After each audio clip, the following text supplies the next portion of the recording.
नमस्कार छात्रों, YouTube channel GK art पर एक बार फिर से आप सभी का बहुत बहुत स्वागत है।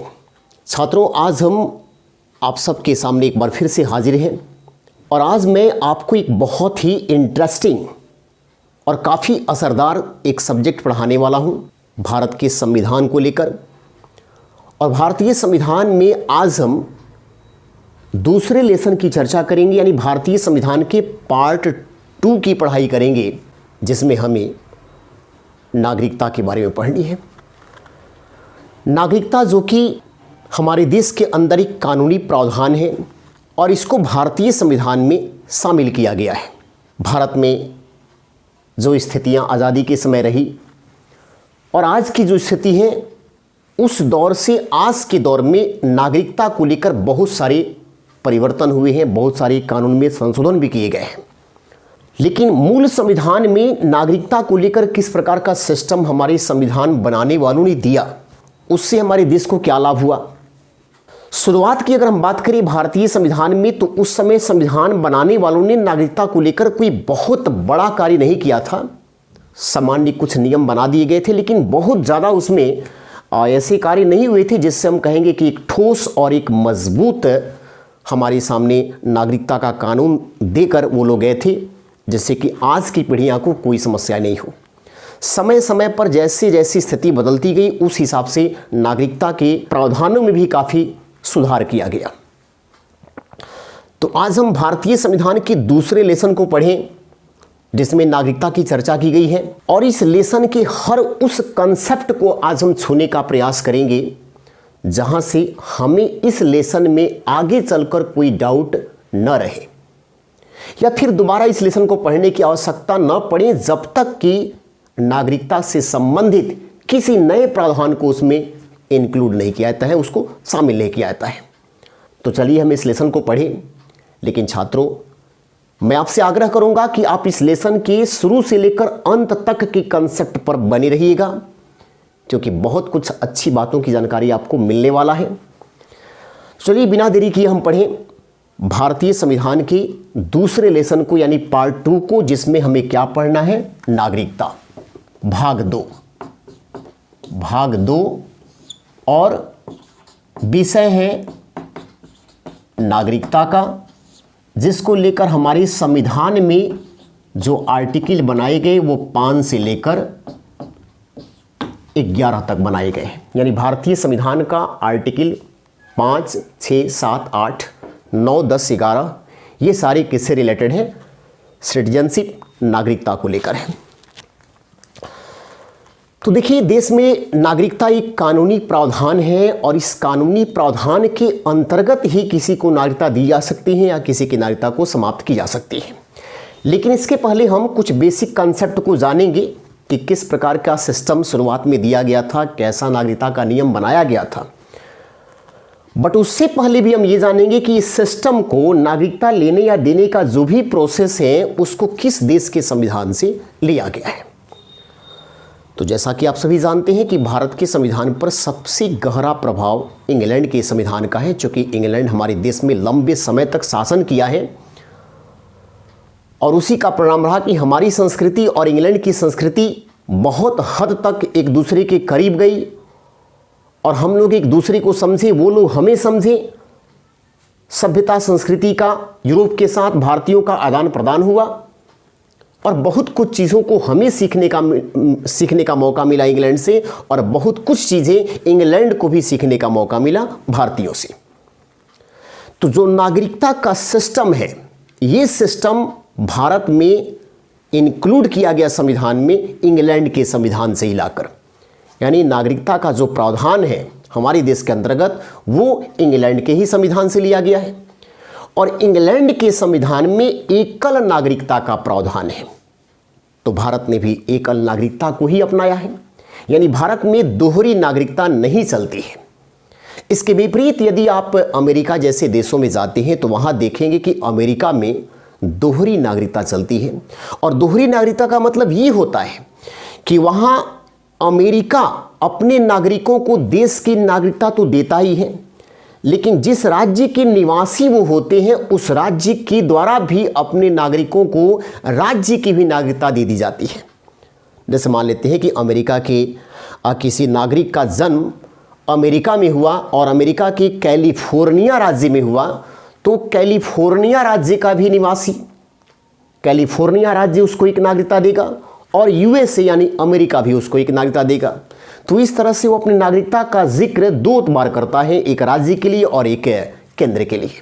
लेकिन भारत में इस प्रकार का सिस्टम नहीं है। हम लोग सिर्फ इंडियन है, भारतीय है। हमारे देश में किसी राज्य की नागरिकता का कोई प्रावधान नहीं है। हालांकि मैं आपको बताना चाहता हूं कि जो भारत का एक स्पेशल राज्य कभी हुआ करता था जम्मू एंड कश्मीर, हालांकि अब वो राज्य नहीं है। जैसे कि आप सभी को पता है कि 31 अक्टूबर 2019 के बाद जम्मू कश्मीर राज्य को दो टुकड़ों में विभाजित करते हुए उसे केंद्र शासित प्रदेश बनाया गया, एक जम्मू कश्मीर और एक लद्दाख।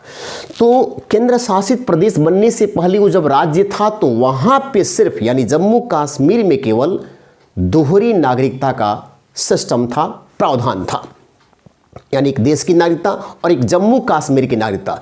जम्मू कश्मीर को छोड़कर भारत के दूसरे किसी राज्य के द्वारा अपने राज्य की स्पेशल नागरिकता नहीं दी जाती थी। लेकिन जम्मू कश्मीर में जैसी धारा 370 समाप्त हुआ, वहाँ पर नागरिकता का सिस्टम भी हमेशा के लिए समाप्त हो गया। और अब समस्त भारत में अगर हम कहें, पूरे इंडिया में बात करें, तो सिर्फ एकल नागरिकता का प्रावधान है। यानी हम लोग सिर्फ इंडियन हैं, सिर्फ भारतीय हैं, आंध्र प्रदेशियन, तेलंगानियन जिक्र करने की आवश्यकता हमको नहीं पड़ती है। तो नागरिकता का प्रावधान किस देश से लिया गया है? तो याद रखेंगे ये प्रावधान लिया गया है कहाँ से? इंग्लैंड से। और ये इंग्लैंड से जो लिया गया उससे किस प्रकार की नागरिकता ली गई है? तो हमें बताना है किस टाइप की नागरिकता। एकल नागरिकता। हम लोग सिर्फ भारतीय हैं, या इंग्लिश में अगर इसको बोलें तो हम लोग सिर्फ इंडियन हैं। हम लोग किसी राज्य को लेकर कभी भी ऐसा कुछ सूचना नहीं देते हैं जिसको मांगा जाता हो। आप फॉर्म वगैरह भी भरते होंगे कभी एग्जाम की दृष्टिकोण से, तो आप देखे होंगे वहाँ पर पूछता है कि आप अपनी नेशनलिटी को अंकित कीजिए, नेशनलिटी को दर्ज कीजिए कि आपकी नेशनलिटी क्या है, राष्ट्रीयता क्या है। तो आप सीधे क्या लिखते हो? भारतीय या फिर इंडियन। कभी भी आप बिहारियन, उत्तर प्रदेशियन ऐसा लिखने की कोशिश नहीं करते हैं, क्योंकि हम लोग दोहरी नागरिकता वाले देश नहीं है। लेकिन अमेरिका की बात करें तो अमेरिका में दोहरी नागरिकता का प्रावधान है। अमेरिका में क्या चलता है? दोहरी नागरिकता। हमारे देश में है केवल एकल नागरिकता। ठीक है ना। अब आइए, अगर हम कहें कि नागरिकता किस प्रकार का प्रावधान है, तो हम ये कहेंगे कि नागरिकता एक कानूनी प्रावधान है। नागरिकता एक कानूनी प्रावधान है, यानी कानूनी नियमों के तहत ही आपकी नागरिकता को समाप्त की जा सकती है या आपको नागरिकता दी जा सकती है। नागरिकता एक कानूनी प्रावधान है। चलिए अब आइए आगे हम समझें। देखिए, भारत में जब संविधान बनाया गया, देश को जब स्वतंत्रता मिली, तो स्वतंत्रता मिलने के बाद देश में संविधान निर्माण की प्रक्रिया शुरू हुई। और संविधान निर्माण की प्रक्रिया के फलस्वरूप जो संवैधानिक नियम बनाए गए उसमें नागरिकता का भी एक लेसन बनाया गया, लेसन 2 यानी भाग 2, जिसमें इस बात का जिक्र किया गया है नागरिकता को लेकर। लेकिन उस समय कुछ बहुत ज़्यादा ऐसे कुछ प्रावधान नहीं थे जिससे हम ये कहें कि एक बहुत ही मजबूत कानून इस पर बनाया गया। क्योंकि संविधान बनाने वालों को पता था कि जो वर्तमान हालात हैं 1947 से लेकर 1950 के दौर की, वो दूसरे हालात हैं। आने वाले समय में ये हालात रहें ये जरूरी नहीं है। तो हमारे देश के संसद को एक अधिकार दिया गया कि वो नागरिकता को लेकर नियम आगे चलकर बना सकती हैं जब जैसी ज़रूरत हो उस हिसाब से, और उसी के तहत ये कार्य किया भी गया है। तो नागरिकता को लेकर जो देश में सिस्टम है, जो प्रक्रिया है, वो क्या है? तो 5 से लेकर 11 तक भारतीय संविधान का अनुच्छेद ये केवल नागरिकता का ही जिक्र करता है। और क्या जिक्र करता है? तो देखिए इसमें किस टाइप के प्रावधान किए गए हैं। अगर हम ये कहें कि अनुच्छेद 5 में कौन सी बातें दी गई हैं, आर्टिकल 5 में कौन सी बातें दी गई हैं, तो इसमें लिखा गया है कि संविधान के प्रारंभ में नागरिकता, संविधान के प्रारंभ में नागरिकता। अब इसका मतलब क्या है? संविधान के प्रारंभ में नागरिकता का मतलब क्या हुआ? तो संविधान का प्रारंभ का मतलब कब से मानते हैं? जब देश पर संविधान लागू हुआ था, यानी 26 जनवरी 1950 को। क्योंकि आप सभी को पता है कि हमारे देश में संविधान को लिखकर कंप्लीट किया गया था 26 नवंबर 1949 और देश भर उसे लागू किया गया 26 जनवरी 1950। तो संविधान लागू होने के साथ ही देश में नागरिकता के प्रावधान भी लागू हो गए थे। तो इसमें यही बताया गया था कि संविधान के प्रारंभ में नागरिकता का क्या सिस्टम रहेगा, यानी 26 जनवरी 1950 के समय उसका जिक्र है हमारे भारतीय संविधान के आर्टिकल 5 में, जिसमें 3 बातें दी गई हैं। नागरिकता को लेकर भारतीय संविधान में 3 बातें दी गई थी। क्या दिया गया था? कि उसका जन्म भारत में हुआ हो, उसका जन्म भारत में हुआ हो, भारत में हुआ हो। देखिए, यानी ये कहा गया कि अगर किसी नागरिक का जन्म संविधान के प्रारंभ के समय यानी 26 जनवरी 1950 के दौर में भारत में अगर उसका जन्म हो रहा है तो भारत का नागरिक माना जाएगा, उसे भारत की नागरिकता प्रदान की जाएगी। ठीक है ना। दूसरी बात क्या दी गई कि उसके माता पिता का जन्म, माता पिता का जन्म भारत में हुआ हो, भारत में हुआ हो तो भी वह भारत का नागरिक कहलाएगा। अगर किसी बच्चे का जन्म भारत में न होकर विदेश में ही हो रहा है, संविधान के प्रारंभ की सिर्फ मैं बातें कर रहा हूं, लेकिन अगर उसके माता पिता का जन्म भारत में हुआ है तो इस आधार पर उसके बच्चे को भी भारत की नागरिकता प्रदान कर दी जाएगी। एक कंसेप्ट ये हुआ। उसके बाद तीसरी बातें जो इसमें आर्टिकल 5 के अंतर्गत दी गई वो क्या दी गई कि संविधान लागू होते समय, यानी संविधान लागू, और संविधान लागू का मतलब हो गया 26 जनवरी 1950, 26 जनवरी 1950। संविधान लागू होने से 5 वर्ष पूर्व, 5 वर्ष पूर्व से भारत में रह रहा हो, भारत में रह रहा हो तो भी भारत का नागरिक उसे माना जाएगा। यह भी एक बहुत अच्छा नियम था। क्योंकि देखिए 1947 के दौर में बहुत सारे ऐसे विदेशी लोग थे जो भारत में स्वतंत्रता की लड़ाई लड़ रहे थे। हमारे देश के नहीं थे लेकिन दूसरे देशों के थे, फिर भी उन्हें भारत से लगाव था, उन्हें भारत से प्रेम था, जिसके चलते वो भारत में आकर स्वतंत्रता की लड़ाई में भारतीयों का साथ दिए थे। जैसे अगर मैं बात कहूँ आयरलैंड की एक बहुत ही प्रसिद्ध महिला जो कि भारत में लंबे समय तक रही है, जिनको माता बसंत के नाम से भारत में जाना भी जाता है, श्रीमती एनी बेसेंट। ये आयरलैंड से आई थी और आयरलैंड से आकर 1893 में भारत के वाराणसी शहर में बसी और फिर स्वतंत्रता संग्राम की लड़ाई में बढ़ चढ़कर भारतीयों का साथ दी है। अब वो भारत के साथ जो है भारतीय लोगों के दुख में सुख में सब में शामिल है, भारतीयों का साथ दे रही है, स्वतंत्रता की लड़ाई में बढ़ चढ़कर हिस्सा ले रही है। तो क्या उनका पुत्र, उनकी पुत्री अगर भारत में जन्म ले रहे हैं तो क्या उन्हें भारत की नागरिकता नहीं मिलनी चाहिए? मिलनी चाहिए। तो संविधान बनाने वालों ने कहा कि वैसे लोग तो काफ़ी हैं हमारे देश के अंदर जो बाहरी लोग हैं लेकिन भारत में आकर भारतीयों का साथ दे रहे हैं यहाँ पे रहकर, तो उनके बच्चे वगैरह भी यहाँ हो रहे हैं तो उन्हें भारत की नागरिकता दे दी जाएगी। लेकिन उसमें एक कंडीशन क्या रखा गया कि यदि वो संविधान लागू होने से, संविधान लागू का मतलब हो गया 26 जनवरी 1950 से 5 वर्ष पूर्व से भी भारत में अगर रह रहे हो, 5 साल पहले से, तो 1950 से 5 साल अगर पहले चले जाएं तो हम ये कहेंगे 1945। अगर 1945 के दौर से वो भारत में रह रहे हैं तो उनको भारत की नागरिकता प्रदान कर दी जाएगी। तो एनी बेसेंट तो 1893 से रखी, उनके साथ तो कोई दिक्कत ही नहीं था। अगर 5 साल से ज़्यादा समय से या भारत में है पहले से, तब तो और कोई समस्या नहीं है। लेकिन 5 साल पूर्व से अगर आप रह रहे होंगे तो भारत की नागरिकता मिल जाएगी। 5 साल से अगर कम होगा तब थोड़ा सा यहाँ पर परेशानी है कि भारत की नागरिकता नहीं मिल पाएगी। ठीक है ना।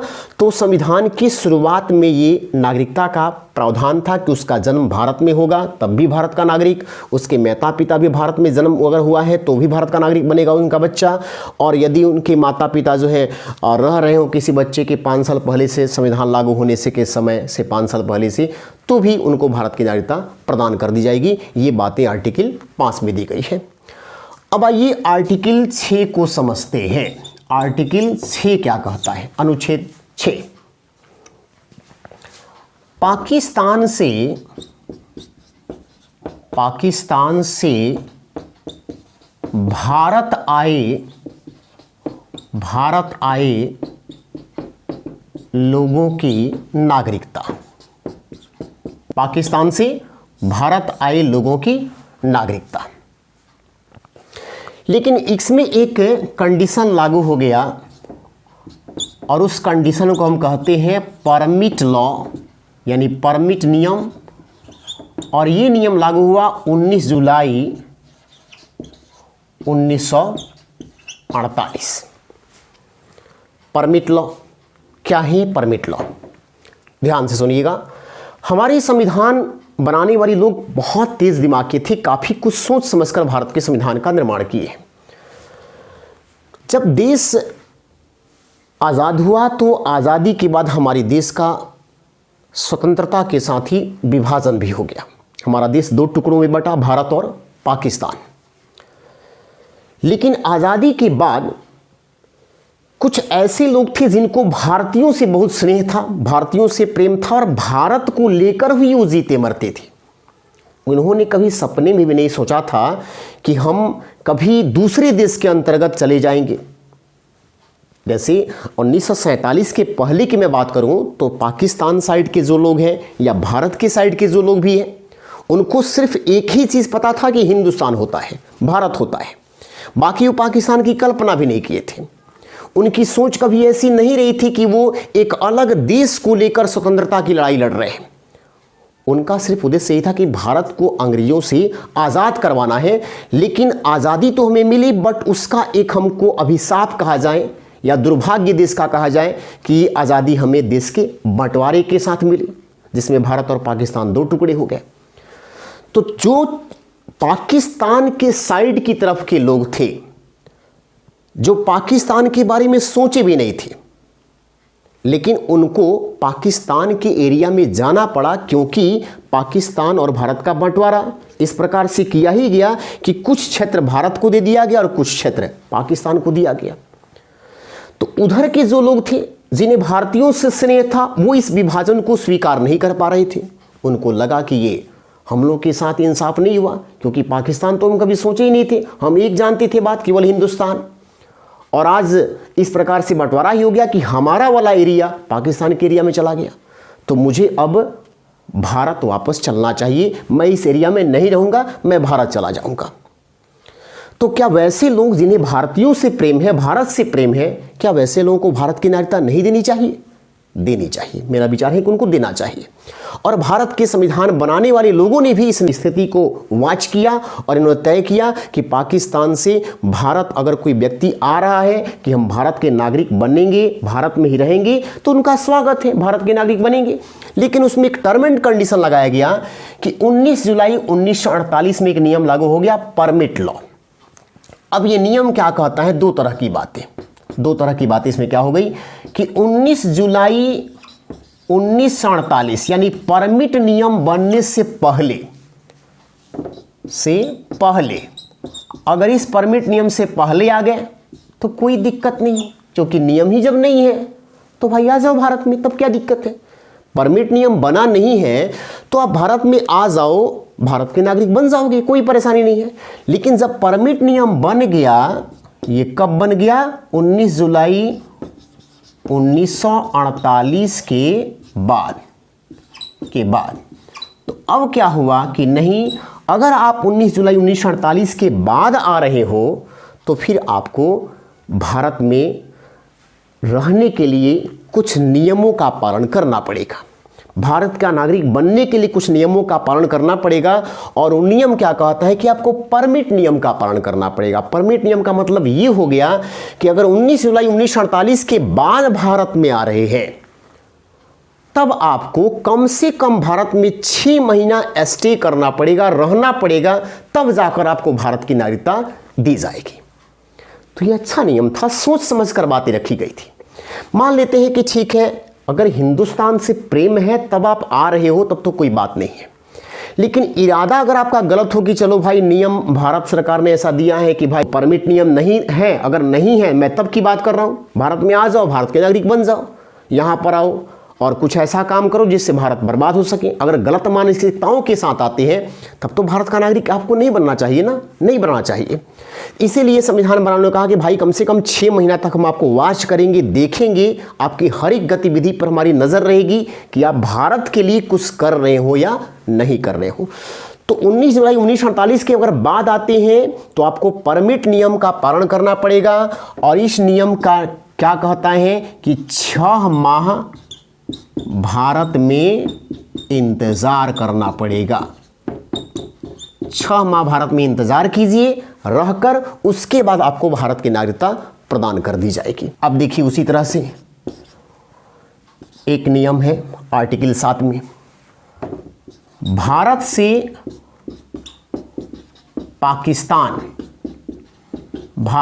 पाकिस्तान गए लोगों की नागरिकता,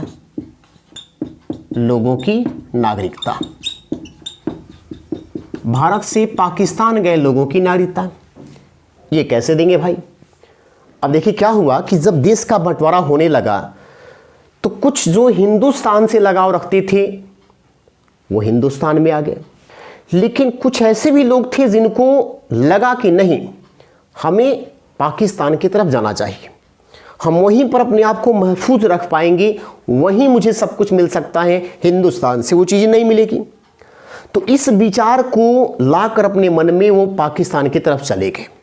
लेकिन वहाँ जाने के बाद जब वो कुछ दिनों तक ठहरे तो उन्हें मालूम चला कि हम बहुत गलत जगह पर आ गए, हमारा डिसीजन गलत था। पाकिस्तान तो ऐसा देश नहीं है जहाँ पर हम धर्मनिरपेक्षता की बात कर सकें, हर धर्म को समानता की बात कर सकें, लेकिन भारत तो ऐसा नहीं करता है।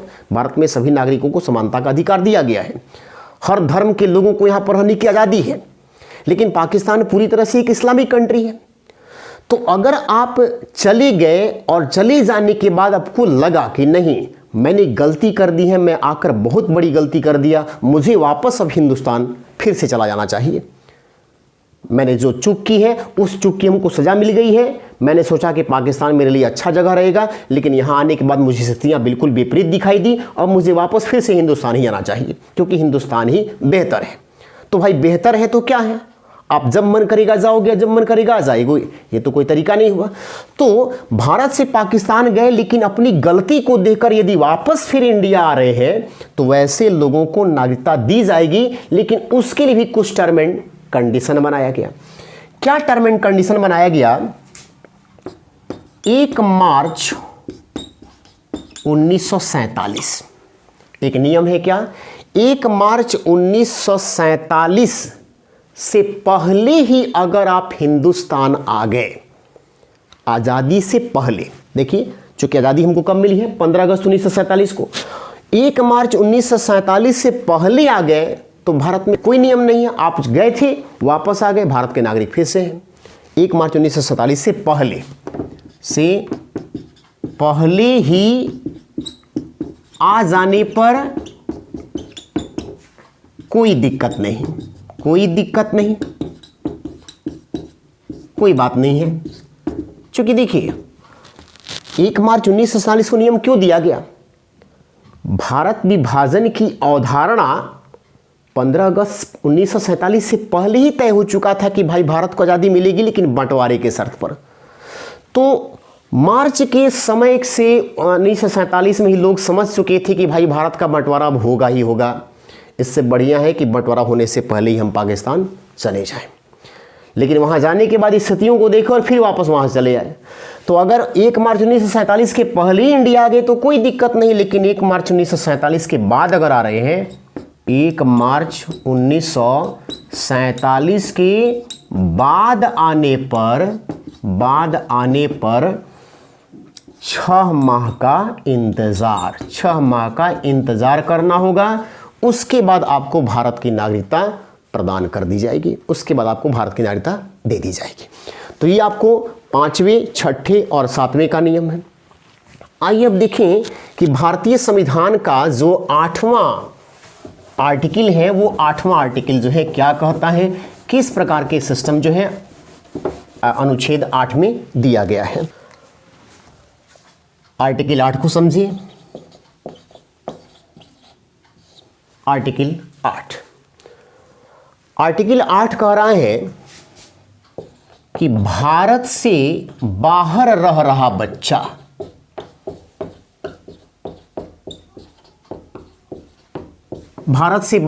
बच्चा भारत का नागरिक कहलाएगा।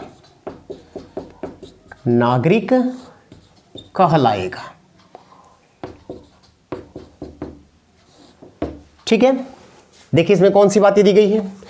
ये नियम पूरी तरह से बनाया गया है किसके लिए? प्रवासियों के लिए, प्रवासी के लिए। जैसे हिंदुस्तान में जब ये नागरिकता का नियम बन रहा था तो उस समय भारतीयों को ये बात स्पष्ट रूप से लगा कि जिस तरह से विदेश के कुछ लोग आकर हिंदुस्तान में भारतीयों का सपोर्ट कर रहे हैं तो उनको तो हम नागरिकता दे रहे हैं, लेकिन कुछ भारत के भी ऐसे लोग हैं जो विदेशों में हैं और वहीं से भारत की स्वतंत्रता संग्राम में बढ़ चढ़कर हिस्सा ले रहे हैं, तो क्या उनको भारत का नागरिक बनने का अधिकार नहीं है? बहुत सारे ऐसे भारतीय हैं जो विदेशों में हैं और वहीं से भारत की स्वतंत्रता की लड़ाई में अपना महत्वपूर्ण योगदान दे रहे हैं।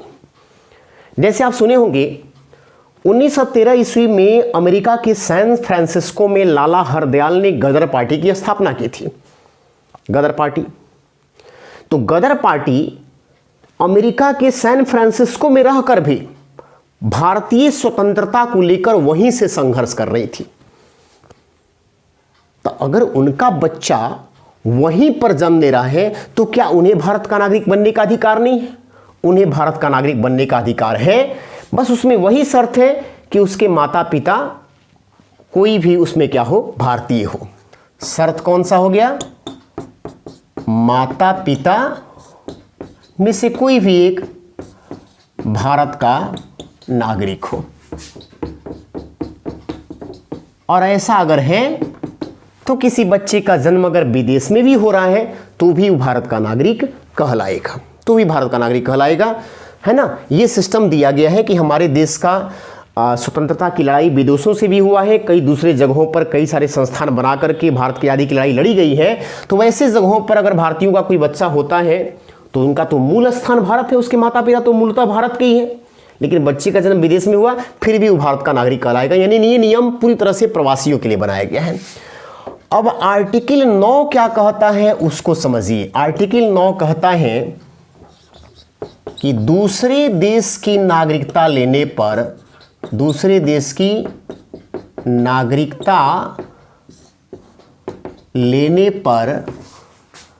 भारत की नागरिकता समाप्त। ये बहुत अच्छी बात। आप इंडिया के नागरिक हैं, लेकिन अगर आप किसी दूसरे देश की नागरिकता को ग्रहण कर लेते हैं तो भारत की नागरिकता समाप्त हो जाएगी। इस बात को याद रखेंगे। ये भारतीय संविधान का आर्टिकल 9 कहता है कि आप किसी दूसरे देश की नागरिकता नहीं ले सकते हैं। अगर लेते भी हैं तो फिर आपको भारत की नागरिकता खत्म हो जाएगी, आपको भारत की नागरिकता नहीं मिलेगी, वहां से आपकी सेवाएं भारत की समाप्त हो जाएगी। तो किसी परिस्थिति में दूसरे देश की नागरिकता नहीं लेनी है, और लेते हैं तो इसी शर्त पर कि अब आप भारत के नागरिक नहीं रहेंगे। उसके बाद आर्टिकल 10 का कहता है नागरिकता तभी